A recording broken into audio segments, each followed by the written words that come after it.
നമസ്കാരം. പ്രധാന വാർത്തകൾ. കൂടൽമാണിക്യ ക്ഷേത്ര വിവാദം. ജാതി വിവേചനം നേരിട്ട ബാലു തിരികെ ജോലിയിൽ പ്രവേശിച്ചില്ല. ഇരിങ്ങാലക്കുട കൂടൽമാണിക്യം ക്ഷേത്രത്തിൽ ജാതി വിവേചനം നേരിട്ട തിരുവനന്തപുരം ആര്യനാട് സ്വദേശി വി.എ. ബാലു ജോലിയിൽ തിരികെ പ്രവേശിച്ചില്ല. 15 ദിവസത്തേക്ക് അവധി നീട്ടിച്ചോദിച്ച് ബാലു ഇരിങ്ങാലക്കുട കൂടൽമാണിക്യം ക്ഷേത്രത്തിലെ ദേവസ്വം അഡ്മിനിസ്ട്രേറ്റർക്ക് കത്ത് നൽകി.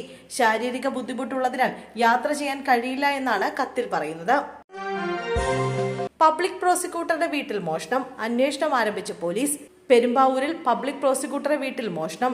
വീട്ടിൽ നിന്നും 11.5 പവൻ സ്വർണം നഷ്ടമായെന്നാണ് പരാതി.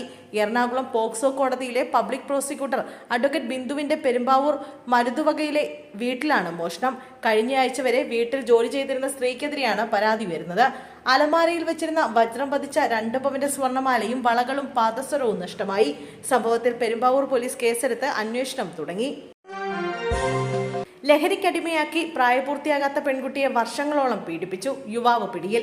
മലപ്പുറത്ത് ഭക്ഷണത്തിൽ രാസലഹരി കലർത്തി ലഹരിക്കടിമയാക്കി പ്രായപൂർത്തിയാകാത്ത പെൺകുട്ടിയെ വർഷങ്ങളോളം പീഡിപ്പിച്ചതായി പരാതി. മലപ്പുറം കോട്ടക്കലിലാണ് സംഭവം. വേങ്ങര ചേരൂർ സ്വദേശി അലുങ്ങൽ അബ്ദുൾ ഗഫൂറാണ് പോക്സോ കേസിൽ അറസ്റ്റിലായത്. 2020 +1 വിദ്യാർത്ഥിനിയായിരിക്കെ തുടങ്ങിയ പീഡനം 2025 വരെ തുടർന്നെന്ന് പെൺകുട്ടി നൽകിയ പരാതിയിൽ പറയുന്നു. ചവർ കത്തിക്കുന്നതിനിടെ തീയിലകപ്പെട്ടു. വിരമിച്ച പോലീസ് ഉദ്യോഗസ്ഥന് ദാരുണാന്ത്യം. തിരുവനന്തപുരം പാറശാല പൂഴിക്കുന്നിലാണ് സംഭവം. പൂഴിക്കുന്ന് സ്വദേശി മുരളീധരനാണ് മരിച്ചത്. 85 വയസ്സായിരുന്നു.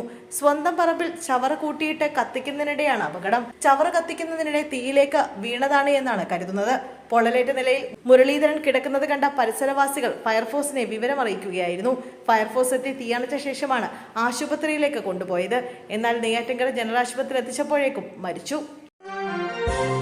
വണ്ടിപ്പെരിയാറിൽ നിന്ന് പിടികൂടിയ കടുവ ചത്തു. ചാടിയെടുത്ത കടുവയെ സ്വയരക്ഷയ്ക്കായി വെടിവെച്ച് ദൗത്യസംഘം. ഇടുക്കി വണ്ടിപ്പെരിയാർ ഗ്രാമ്പിയിൽ നിന്ന് പിടികൂടിയ കടുവ ചത്തു.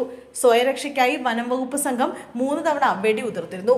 മയക്കുവെടി വെച്ച കടുവയ്ക്കടുത്തേക്ക് എത്തിയ വനം വകുപ്പ് സംഘത്തിന് നേരെ കടുവ ചാടിയെടുക്കുകയായിരുന്നു. പിന്നാലെ സ്വയരക്ഷയ്ക്ക് വനം വകുപ്പ് സംഘം 3 തവണ വെടിയുതിർക്കുകയും ചെയ്തു. ആദ്യത്തെ തവണ മയക്കുവെടി വെച്ചതിനു ശേഷം കടുവ മയങ്ങാനായി കാത്തിരുന്നു. ശേഷം രണ്ടാമതും മയക്കുവെടി വെച്ചു. ഈ സമയത്താണ് കടുവ ഉദ്യോഗസ്ഥരെ ആക്രമിച്ചത്. സ്വയരക്ഷയ്ക്ക് വേണ്ടി വെടിയുതിർക്കാതെ മറ്റ് മാർഗം ഉണ്ടായിരുന്നില്ല എന്നാണ് ഉദ്യോഗസ്ഥർ വ്യക്തമാക്കിയത്. കടുവയെ പിടികൂടിയതിനു ശേഷം ദൗത്യസംഘം തേക്കടിയിലേക്ക് കൊണ്ടുപോയിരുന്നു. ഇവിടെ എത്തിയതിനു ശേഷമാണ് കടുവ ചത്ത കാര്യം സ്ഥിരീകരിച്ചത്.